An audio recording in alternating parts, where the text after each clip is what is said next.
예수님께서 지난주 말씀을 통해서 자신이 보혜사요, 그리고 성령님도 보혜사라는 말씀을 함께 나눴습니다.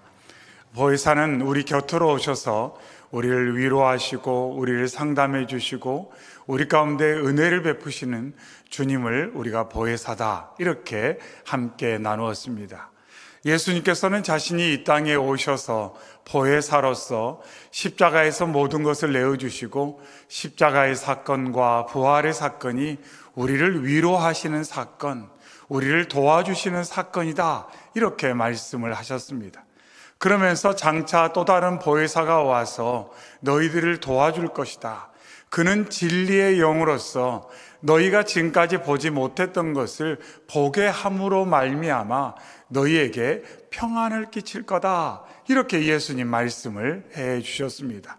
그래서 예수님은 이러한 말씀을 통하여 하나님께서 자비의 아버지로서 얼마나 우리를 위로하기 원하시는지, 바꿔서 보면 우리가 얼마나 하나님의 위로가 필요한 자인지를 우리가 말씀을 통해 확인했습니다. 말씀드렸던 것처럼 우리의 인생은 버겁습니다. 버틸 때가 많고 겁나서 도망가고 싶을 때가 있고, 정말로 이번 생에 정말 소망이 있을까? 다시 태어나고 싶다 할 정도로 힘들 때가 많이 있습니다. 그런데 그렇게 버거운 인생 가운데 하나님은 그 연약함을 아시고 돕고자 예수님이 이 땅에 오셨고 또 다른 보혜사이신 성령님이 오늘도 우리와 함께 하신 줄로 믿습니다. 이 시간도 우리 안에 함께 하셔서 우리를 위해 말할 수 없는 탄식으로 기도하시고 위로하시고 도와주시는 그 하나님을 의지하는 저희 모두가 되시기를 소망합니다. 아멘. 그런데 이 말씀을 생각해 보니까 돕는다, 위로한다, 상담해준다, 곁에서 힘이 되어준다, 자꾸 이렇게 말씀을 듣다 보면 마치 내가 주인공인 것처럼 착각을 할 수가 있습니다. 누군가 도와주고 도움을 받느니 이렇게 생각할 때 하나님이 나를 도와주신다, 이렇게 생각하면서 감사하는 마음이 들기도 하지만 때로는 착각에 빠져서 내가 마치 주인공인 것처럼, 아주 오래전에 어떤 아이돌 경영 프로그램에서 오늘 밤 주인공은 나야 나, 뭐 이렇게 외치는 것처럼 내가 주인공이라는 착각에 빠질 수 있다는 겁니다. 어제 말씀을 준비하고 저녁에 말씀을 계속해서 되새김하는데 그 말씀의 중심 가운데 하나 중요한 내용을 다시 한번 보게 되는데, 그것은 바로 주인공은 우리가 아니라 내가 아니라 바로 하나님이시라는 것입니다. 오늘도 예배하는 저와 여러분이 주인공 되신 하나님께 집중하고 그 하나님 바라보는 믿음의 삶 살기를 소망합니다. 아멘. 그러면서 예수님께서는 또 다른 보혜사가 오시면 사도행전 1장 8절에서 너희가 권능을 받고 예루살렘과 온 유대와 사마리아와 땅끝까지 이르러 내 증인이 되리라, 이렇게 말씀하셨습니다. 그래서 우리의 인생의 주인공이신 성령께서 우리 안에 오시면 그 성령님의 임재를 통해서 우리가 권능을 누리게 되고 또한 주님이 원하시는 삶을 살게 된다, 이렇게 예수님께서 부활 승천하시면서 말씀을 해 주셨어요. 보혜사이신 성령님이 우리에게 오시면 성령님이 우리의 삶 가운데 역사하셔서 성령님으로 인해 우리의 삶의 인격적인 변화와 폭발적인 능력을 우리가 누리게 되고 그것을 통해 하나님이 기뻐하시는 하나님의 비전을 이루는 삶을 살게 된다, 이렇게 말씀을 하신 것입니다. 오늘 본문에 그러한 사건이 나타나 있습니다. 오늘 본문에 등장하는 이 빌립은 예루살렘 교회의 7 집사 가운데 한 명입니다. 그래서 우리가 잘 아는 것처럼 성령과 지혜가 가득한 사람들 가운데 7을 세워서 교회를 섬기는 일꾼을 세웠습니다. 근데 그들이 성도를 섬길 뿐만 아니라 성령이 충만하여 얼마나 복음을 전하는 일에 힘썼는가 하는 것을 우리는 사도행전 8장에서 확인할 수가 있습니다.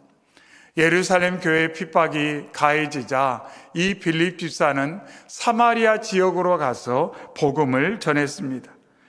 본문 앞 5절에 빌립이 사마리아 성에 내려가 그리스도를 백성에게 전파하니, 그래서 지혜와 성령이 충만한 이 빌립이 사마리아에 가서 복음을 전했을 때 놀라운 역사가 일어났습니다. 본문 앞 7절에 많은 사람에게 붙었던 더러운 귀신들이 크게 소리를 지르며 나가고 또 많은 중풍병자와 못 걷는 사람이 나으니 놀라운 역사가 일어났어요. 귀신이 떠나가고 병자가 치유받는 놀라운 이적이 나타나게 되었습니다. 그런데 그런 상황 가운데 빌립은 내가 주인공이다 자신을 드러내지 않고 그 모든 상황 가운데 사람들이 자기를 바라볼 때 주인공은 예수님이시다 이렇게 복음을 힘써 전하였습니다. 12절에 빌립이 하나님 나라와 및 예수 그리스도의 이름에 관하여 전도함을 그들이 믿고 남녀가 다 세례를 받았다 이렇게 말씀을 하고 있습니다. 그래서 빌립을 통해 사마리아 지역 가운데 놀라운 복음의 역사가 폭발적으로 일어나게 되었습니다. 이적이 일어났습니다. 빌립이 전하는 복음을 듣고 많은 사람들이 회심하고 주께로 돌아오는 놀라운 구원의 역사가 나타나게 되었던 것입니다. 그런데 그런 상황 가운데 오늘 본문 26절에 주의 사자가 빌립에게 말하 이르되 일어나서 남쪽으로 향하여 예루살렘에서 가사로 내려가는 길까지 가라 하니 그 길은 광야라. 이렇게 어느 날 갑자기 성령께서 빌립에게 가야 할 방향을 알려주셨습니다. 지금 사마리아 지역에서 복음의 역사가 폭발적으로 일어났어요. 이적이 나타납니다. 많은 사람들이 마음의 문을 열고 복음을 받아들이고 구원의 감격 가운데 기쁨을 누리는 역사가 일어났어요. 그런데 성령께서 말씀하는 거예요. 이제 일어나 가자 이렇게 말씀합니다. 그러면서 어디로 가라고 말씀하냐면 광야길로 나아가라 이렇게 말씀을 하고 있습니다. 여기서 말씀하시는 26절에 일러주신 여기는 지금 빌립이 사역하고 있는 이 사마리아에서 남쪽으로 약 130km 떨어져 있는 말 그대로 사람을 찾아보기 힘든 광야 가운데 있는 길로 가라 이렇게 하나님께서 명령을 하신 것입니다. 인간적으로 생각해 보면 하나님 복음을 전하려면 이처럼 사람들이 많이 있는 곳으로 가야 하지 않겠습니까? 그리고 지금 하나님 보시다시피 이 사마리아에 놀라운 복음의 역사가 일어나고 있는데 더 힘써 여기서 복음을 전하고 믿게 된 자들에게 예수 그리스도의 복음을 좀 더 가르치고 전해야 되지 않겠습니까? 이런 마음도 한켠에 들만 했을 것 같아요. 그런데 빌립은 이 하나님의 뜻, 성령의 인도하심에 의지하여서 정말로 그 온전한 순종으로 이제 광야길로 나아가는 것을 보게 됩니다. 27절에 일어나 가서 그래서 26절에 일어나서 가라 그렇게 명령하셨을 때 빌립은 주저하지 않고 일어나서 그가 하나님의 인도하심을 따라 광야길로 나아가는 것을 보게 됩니다. 성경에 보면 일어나 함께 가자 이런 표현이 아가서에도 있고 복음서에도 나타나 있습니다. 하나님께서는 이처럼 우리의 인생의 뜻을 가지고 우리의 삶을 이끄신다는 것을 알 수가 있습니다.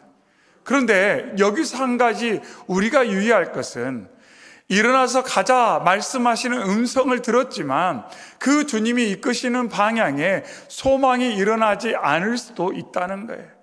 광야길로 가서 뭐를 할 거냐는 거죠. 사람들이 아무도 없을 것만 같은 그 광야, 땡볕이 내리쬐는 그 험한 광야에 가서 과연 내가 뭘 할 수 있을까? 마치 예수님께서 사마리아 수가성에서 그 대낮에 여인을 만나 복음을 전한 것처럼 제자들의 눈에 볼 때는 이해할 수 없는 사건이 일어난 것처럼 지금 빌립의 삶 가운데도 그러한 일이 일어나고 있다는 것입니다. 여기서 알 수 있는 것처럼 우리는 다 알 수 없다는 거예요.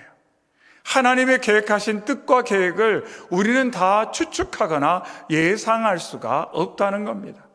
가서 직접 현장에 가서 뭔가 대면하고 나서야 하나님께서 이런 뜻이 있으셔서 나를 여기까지 인도하셨구나.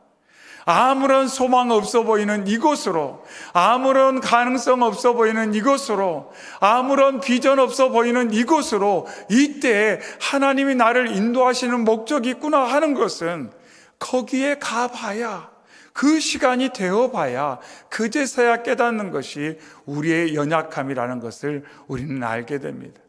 그래서 우리가 가져야 될 태도는 뭐냐면, 주님, 제가 다 볼 수도 없고 알 수도 없고 예상할 수도 없지만 저를 향하신 하나님의 놀라운 뜻을 믿고 제가 순종하며 나아가겠습니다.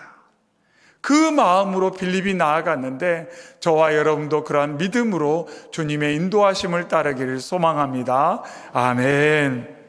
그래서 빌립이 성령님의 인도하심을 따라서 순종하여 그 광야로 나아갔어요. 근데 나아가서 보니까 전혀 예상치 못한 한 무리의 행렬을 보게 됩니다.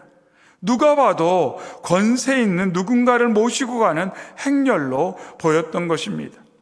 27절에 일어나 가서 보니 에디오피아 사람 곧 에디오피아 여왕 간다게의 모든 국고를 맡은 관리인 네시가 예배하러 예루살렘에 왔다가 이렇게 말씀하고 있어요.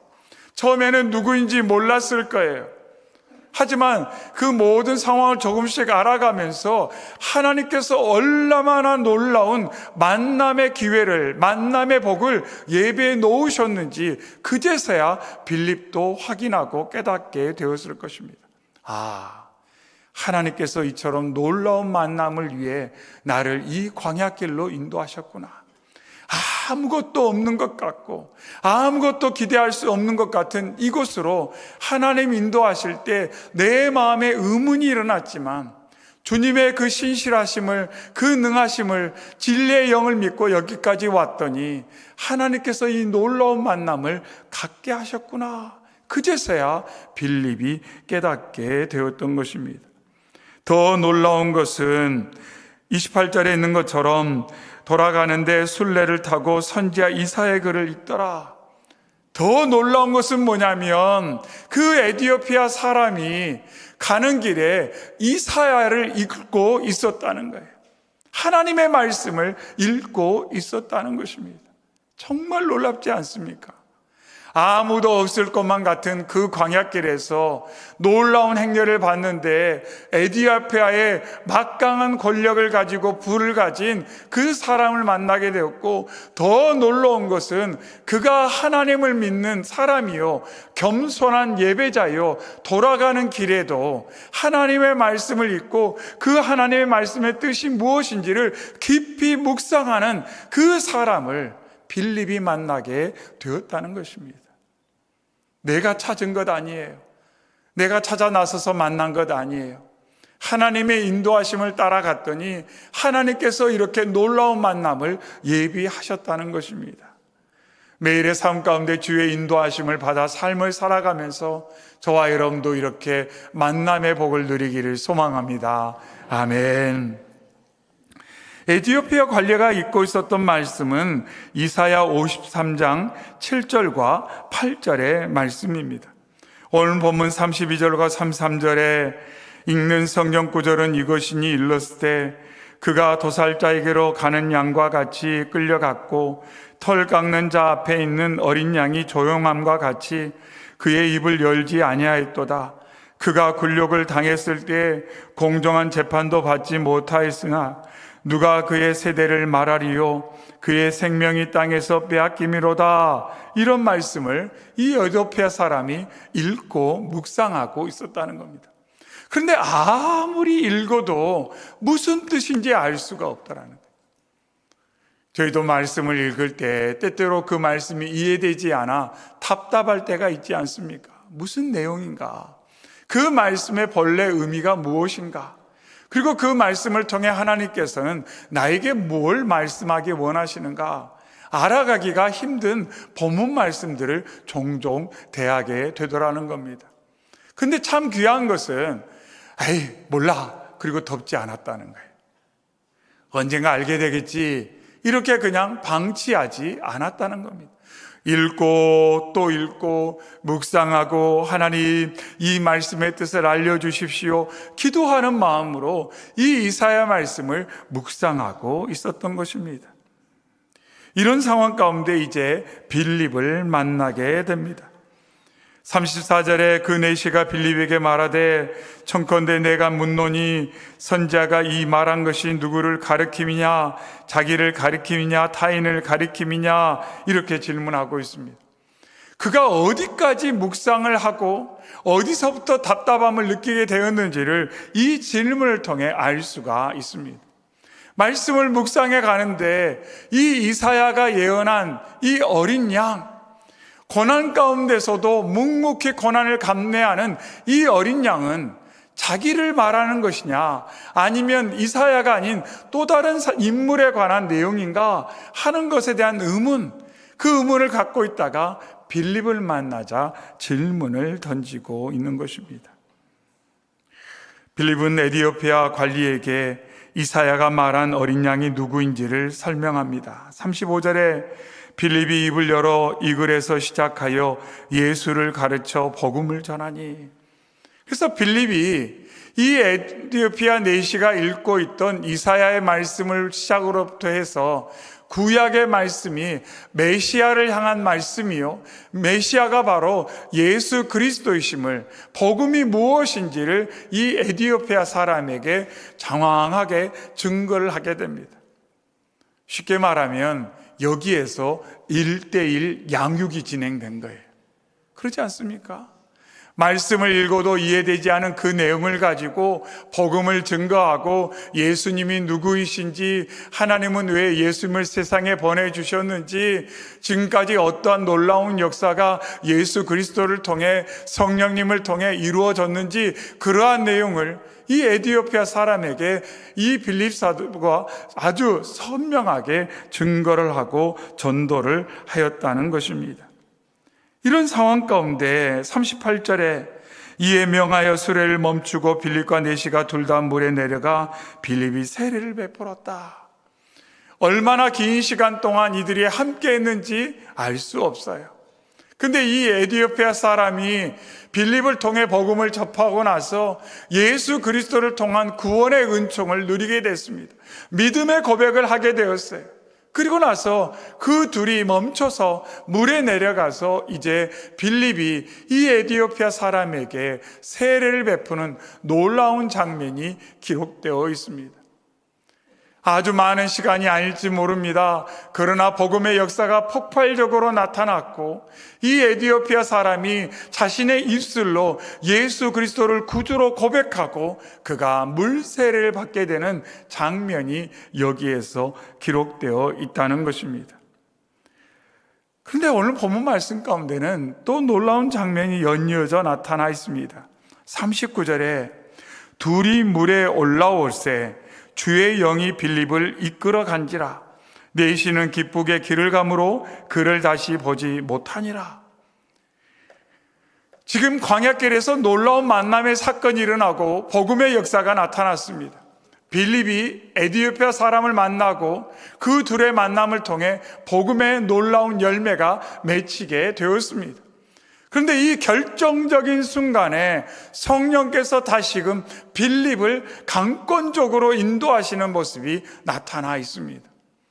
어떻게 보면 빌립의 입장에서 이 에티오피아 사람을 만나고 복음을 전하고 그가 복음을 받아들였을 때, 하나님께서 나를 에티오피아로 인도하시는가 보다.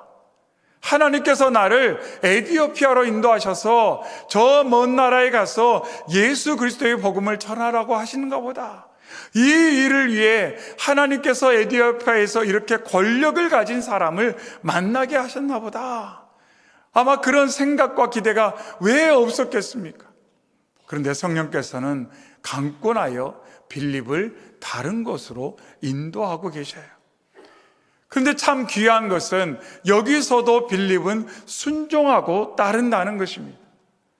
서두에 말씀드렸던 것처럼 빌립은 주인공이 자신이 아니라 성령님, 예수님이라는 것을 결코 잊지 않은 믿음의 사람이었어요.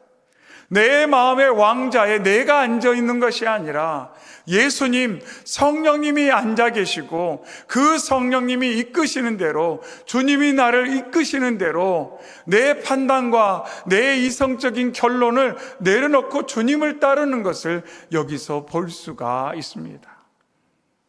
항상 주님의 인도하심이 내 기대와 일치하는 것은 아니에요.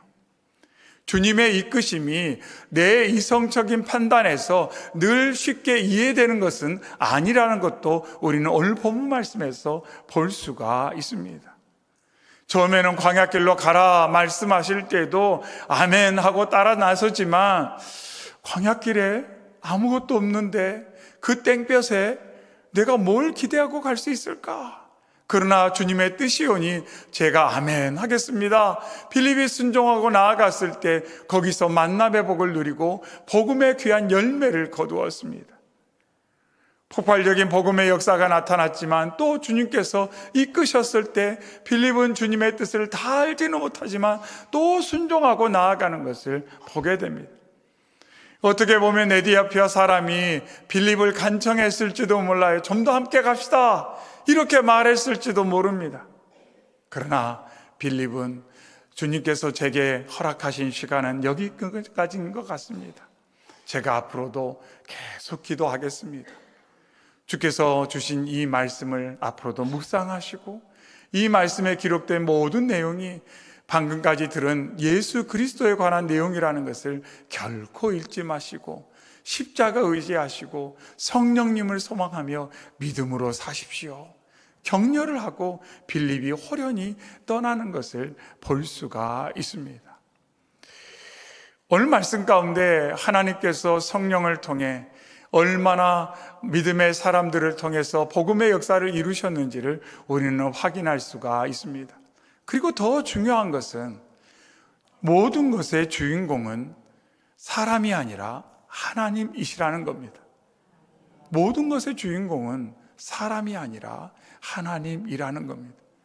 근데 놀라운 것은 모든 것의 주인공이 하나님이라는 것을 아는 사람들이 그 하나님의 통치 가운데 하나님의 귀한 은혜와 권능을 누리게 되고 그들이 하나님께 붙들려 하나님의 귀한 비전을 이루어가는 하나님의 사람으로 쓰임받게 되더라. 이렇게 사도행전은 우리에게 일러주고 있습니다.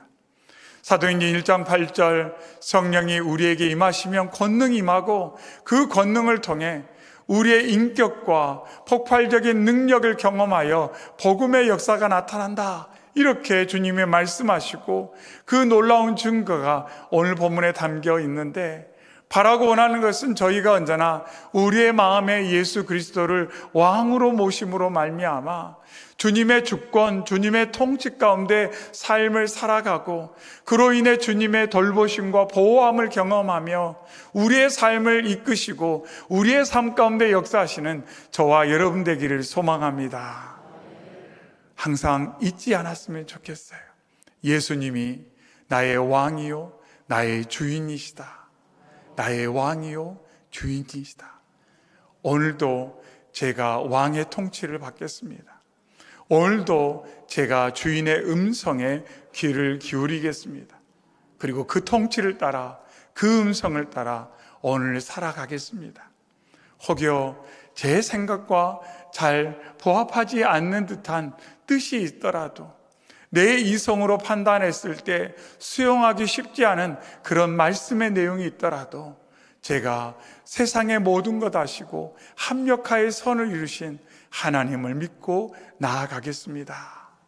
이렇게 고백하며 오늘도 주님을 따르는 주님의 등에 업히고 주님의 품에 안기는 저희 모두가 되시기를 주의 이름으로 축원합니다. 아멘. 사랑의 주 하나님 아버지 감사합니다. 성령이 충만한 빌립을 통하여 얼마나 놀라운 역사를 이루셨는지 말씀을 통해 보여주시고 예수 그리스도를 구주로 영접하고 예수님을 왕으로 모시고 그 통치 가운데 인도하심을 경험하는 인생이 어떠한 모습으로 살아가게 되는지를 일러주시니 감사합니다. 하나님, 믿는다 하면서도 때때로 내가 왕인 것처럼 내 소견에 옳은 대로 살으려고 했던 저희의 연약함을 용서해 주시옵시고, 다시금 말씀 앞에 섰사오니 말씀을 아멘으로 받았사오니 하나님, 믿음의 사람들처럼 빌립처럼 주님을 내 마음의 왕자에 모시고 주님의 통치 가운데 삶을 사는 저희 모두가 되게 하여 주시옵소서. 하나님, 주인공 되려 하지 않기를 바랍니다. 이 세상의 주인공은 오직 여호와 하나님, 우리 예수님, 성령님 뿐이시오니 하나님만을 우리의 인생의 주인공으로 알고 살게 하시고 그 곁에서 주님의 영광을 기뻐하며 감사하며 더욱더 나의 삶을 통해 주님께 영광 올려드리려고 최선을 다하는 저희가 되게 하여 주시옵소서. 주께서 언제나 우리의 마음 가운데 함께 하셔서 붙드시고 역사하시는 것을 감사드리며 우리의 영원한 소망 되신 예수님의 이름으로 기도하옵나이다. 아멘.